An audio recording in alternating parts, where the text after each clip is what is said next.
basically it's the same basic concept. The only difference is we're adding a trigger, as I refer to it. So we're watching him extend on my hand extension, drawing himself back in. He's waiting patiently for my feet to move. Once my feet moves, he needs to trigger his lower body to generate motion in that direction and then still have hand and support with flush pad. So it's obviously a much more complex phase than the first one, being more static. This one's much more dynamic. And in order to, because I can premeditate my move, he can't. And so at the end of the day, there's a patience element again. And again, there's the need to quickly get that lower body organized and rotated and the backside edge activated after the rotation so that they can come into the space and then have that hand and support on an extending flush pad. So this is just the second phase. The third phase was the one you saw with the down and prone goalie. Teach anybody how to juggle 3 balls in 10 minutes. I've had novice kids get it. Do you know how to juggle? Okay, so you'll know in 10 minutes. Okay, seriously. Okay? So the first time, Braden's greatest gift is his imagery. He's gifted us with imagery. And one of the things I said to him is this. Okay, so I'm going to get you to put your balls down just for a second. Okay? Now, and he said, this is what I taught him. Imagine there's a box in front of you, okay? Imagery. Remember, because the brain can't tell the difference between what's real and what's imagined. So again, you're in this good athletic position. When I learned this from Tretiak, he was always on about good athletic. We don't stand like good athletic. You're in your goalie stance, okay? And one of the things, again, my arms are going to be 90 degrees, okay? My arms are 90 degrees. I want you to imagine this box in front of you, okay? And what you're going to do, you're just going to do this right now. You're just going to imagine. I want you to take the ball, bring it to the corner, and drop it, and it's just going to fall in your hand. Take the ball, drop it in your hand. Take the ball, drop it in your hand. Take the ball, drop it in your hand. Keep going. Right? Just watch, bring it into the corner, drop it, let it go into your hand. Bring it in, drop it, let it go into your hand. Okay, now watch. Just be me. Okay? You're going to take the ball, bring it to the corner like we just did. Okay? Bring it to the corner, drop it. Bring it to the corner, drop it. Bring it to the corner, drop it. Bring it to the corner, drop it. You're juggling. Okay, you're juggling. Yeah, nice and loose, nice and relaxed.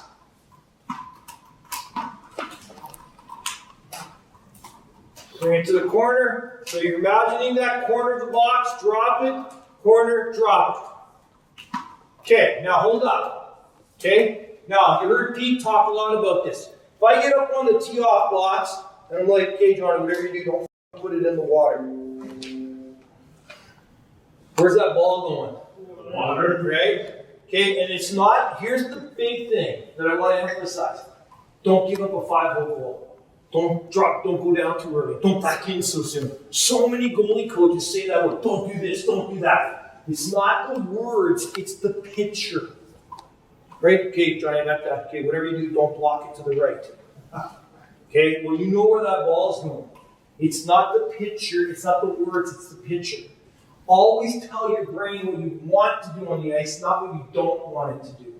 So, I'm going to take the ball from the middle of my hand. Palm, corner, corner. You hear what I'm saying? Tell my brain what I want to do. Corner, corner. So I'm just looking at the corner of the box, throwing the ball to the corner. Corner, corner, corner, corner. Let it come to you. You guys are all juggling. Perfect. Good, you got it. Okay, next one. This is super easy. Okay, I was telling this to Hutch. When I did this with Mr. Tretiak, at the time he had just retired. 38 years old, freaking quads like I'd never seen, other than Mike Richter, like just the most ginormous quads I've ever seen. So I'm sitting there, and I got this, and I'm like, Mr. Tretiak, I can't do the third one. And he turned around and he cranked me. Like absolutely cranky right across my face. Like my handprint was on his face, on my face. He's like, you never say the word can't. He said, batch. So he just said, do this. Right? Now what I'm going to ask you guys to do. I just want to point out that was an Austrian accent. Huh? Yes. So when this ball gets to the corner, okay, and it comes to a standstill, okay, and it comes to a standstill, it's just about to drop, that's when this ball goes to that corner. So watch. Corner, corner, catch. Some guys up, up, catch. Throw, throw, catch. Some goalies like 1, 2. When I did it with Nikki Schneider, Nikki likes doing this. Underneath, underneath, underneath, underneath. I don't care which, it's your thing. But when that ball is just about to stop and just about to come down, that's when this next one goes. Give it a whirl. Corner, corner, catch. Up, up, catch. Throw, throw, catch. You got it. Throw, throw, beautiful. So throw, throw. So again, when this goes here, when it comes to a standstill, that's when this one's going to go to that corner. Corner, corner, beautiful. You got it. Good, really good. Corner, corner, cat. Throw it up. Get it up there. Now, take the third ball. Whatever hand has the most balls, that's the hand that's going to start. Corner, corner, stop. Okay? 1, 2, 3. Remember, the whole secret is when the ball, it's the timing. When the ball gets to a standstill, that's when that one's going to go. So if I've got this hand, corner, corner, catch. Up, up, catch.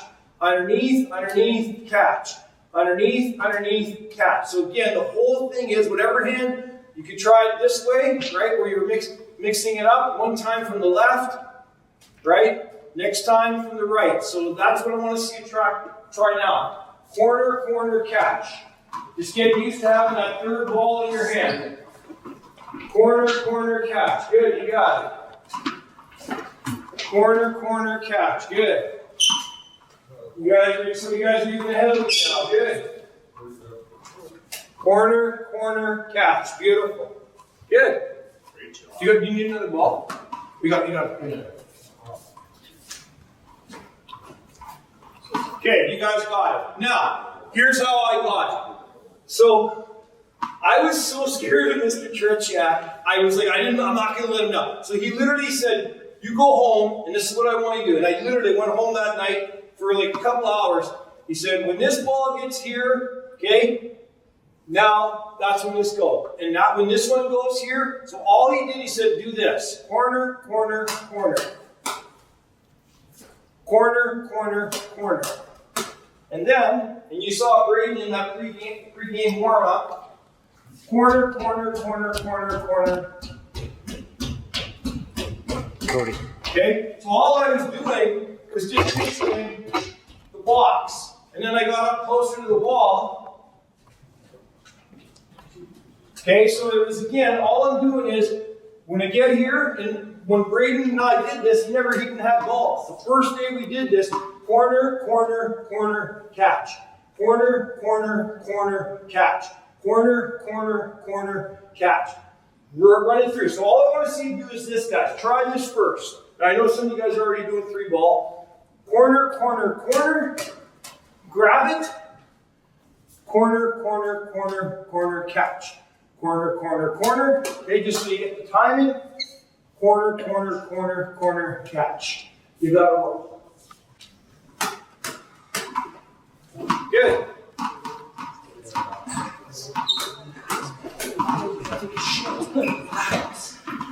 There you go. That's good. Nice. Nice. Very nice. Corner, corner. Right? It's literally say corner, corner, corner, corner. Right? You repeat it. Again. Corner, corner, corner, corner, catch. Up, up, up, catch. Good. Really good. We reproduce a kind of 2-on-1, okay, when the shooters shoot for rebounds. Okay. Okay, so just a pretty simple drill? Yeah, it's pretty simple drill. It's just it happened a lot in the game situation now, especially in the NHL after rush shooters shoot for rebounds. So just have that backward tempo and make the stick safe. But we pretend that he gave up the bad rebound, so that's why I had a recovery push, a power push after the first save. Okay. Is there any keys to that as a goaltender? Like, obviously, you're trying to get stick on puck on that first shot as much as you can. That's stick on puck for sure. The stick on puck. That's a great habit to make. Too many goals. They just happy to get hit by the puck and gave up a lot of bad rebounds. So I need that active stick. And after that, to the other difficult thing about that drill, that's you got to have a power push while you're in a backward movement. So that's not easy, but that's happened a lot in game situations. So you have to be able to power push recovery after for that supposedly rebound.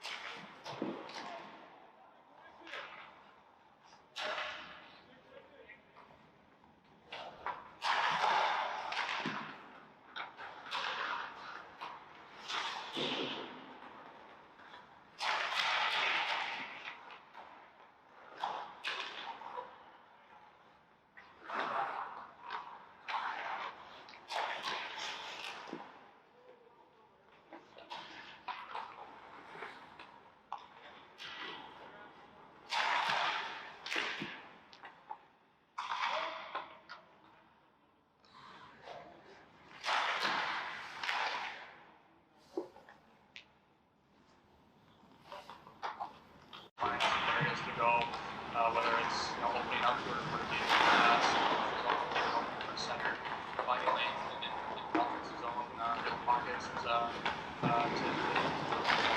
the line beat. So it makes everyone around it better by doing that. Since it's just like a little take, but does really well.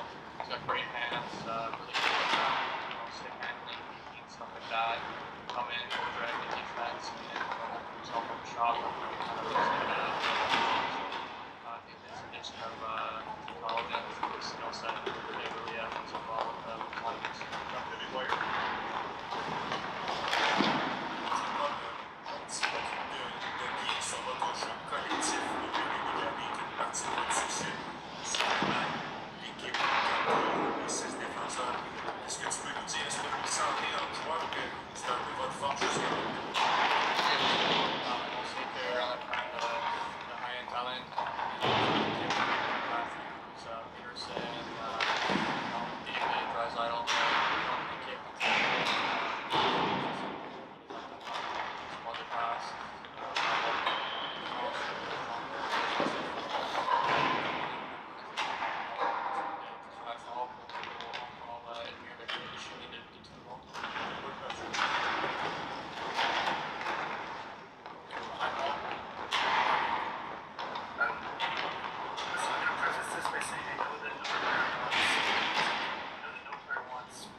So in this case, what we're now doing is, we're again working hand in support. Hand in support is all of these drills are hand in support drills. So again, we already have middle, low, flush, long coverage with our lower body, and now we want our hand to be functional for us. And there's, you can refer to the term desperation, but there's also logic behind how we build our coverages. And that is a great indicator of a goaltender's, we often talk when we talk about hockey IQ. I often talk when we're talking about goaltending IQ. And one of the great indicators of high goaltending IQ is the selection of coverages that happens under pressure and duress in a critical moment. The greatest example of that is Dominik Hasek. The intelligence with which he played the position is so incredible. And of course, a lot of people just thought he was unorthodox and was crazy and unorthodox, and nobody really knew what was happening except for him. And what he was doing was building the most logical possible coverages. And so he took goaltending IQ to a whole nother level. But again, the point is what order in a critical moment are we going to cover? And the logical order again is middle always. We then cover low, we cover flush, we lengthen that flush coverage as needed. Okay, we go vertical and we go close. Those are the orders of coverage builds that a goaltender wants. And of course, to be able to execute that under pressure and duress in a critical moment, okay, you got to practice this stuff. People, I'll sit down with a goalie. In fact, I probably said this to Thatcher. I said, how in the world is it that Tiger Woods back in the day could roll up his pant legs, walk into a pond and nail a shot where the ball was 3 inches underwater, and he put the ball on the green? Because he actually practiced it once in a while. He didn't do it every day, but he rolled his pants up once in a while and took some shots out of a pond because he might be confronted with that circumstance. And so, I know a lot of goalie coaches love to do their technical work, lots of technical work, but the reality of it is the game is too dynamic and too unpredictable to not give them, fill out their toolbox with other important components. So outside of practicing this, are there any keys, like you said, like, that he gets elevation by pulling his glove side arm under, like, or any other quick tips that, for a young goalie that's just like, I'm just going to lie on my belly here and extend my hand. Like, there are ways to generate some of that vertical coverage. You'll see right now, if you pause it right there, it's an important picture right here. You can see that my lead leg is bent, whereas only my back leg is straight. Now, if a goalie goes to their belly and has 2 straight legs, they're going to end up flush on their belly. Right. And so you need a bent leading leg. And the other thing that allows is it allows for that position on the glove hand, which you see where both Thatcher and I are raised up. And that extends the length of my vertical close coverage because I can now calibrate the length of my hand. I can move my hand all the way to the length of my toe, which wouldn't be possible, of course, if I didn't have this. Okay, the other interesting picture you see here is you see the hooking of the skate outside the post. So when you get into a tight battle and maybe the puck's on the pad and they're trying to force that puck over the goal line, this puck can't go over the goal line because we have that locked onto the post with our heel of our skate. So you're looking to target this outside the post when you make this play. So now you have the security of that leg position outside the post. So that's important. You can also see in the picture, I know it's paused right now, but during this phase of the discussion between Thatcher and I, we were talking about the forward plane of the blocker. This is why on a left to right play for a normal catch goaltender, there's sometimes a need to drop the stick on a left to right stick drop because it frees the blocker hand to have that rotation. Right now, if Thatcher was to do it, his blade would get in the way. So we can drop that stick sometimes in the right manner. And now we can get that forward plane with our blocker hand with no blade interference. Okay, and you'll see in this drill, sometimes Thatcher will just lay his stick on his pad and just leave it there. And he can always retrieve it if he needs it, but it gives the blocker hand the freedom, much like the glove hand has, to operate independent and go find a save for the goaltender. Change on the, like, Same principle on the glove side. The legs bent, which allows him to get that, and you've got the hook there. And then anything else? Anything change on the glove side? Other than Not you don't, really. you I don't mean, have to it worry about changed. the stick. Right, but you can see how he can lengthen that hand all the way to the toe there, Yeah. which is only possible with the bent forward leg. Hmm. And I think the changes are really, I mean, really the glove side is the foundational side because you don't have the stick interference. The changes really are on the blocker side because of the stick. So, you're looking for that vertical close positioning. You're looking for the hand to track the angle of the puck. You're also looking for patience. Like sometimes a goalie in this case will just sort of flop forward instead of just holding it patient and then react directly to the puck. And so that's an important element of it. There's the potential for some seam problems. Sometimes a goalie will get caught between the hand and the arm and the pad because again, they're maybe not recognizing the integration that occurs between the hand and arm coverage and the pad coverage. And so sometimes they'll have a gap there and you'll often see a puck find its way through there. So you need to sort of learn what that forward position is relative to the pad in behind. So you're really building solid coverage there. But again, you don't want to just throw it out there.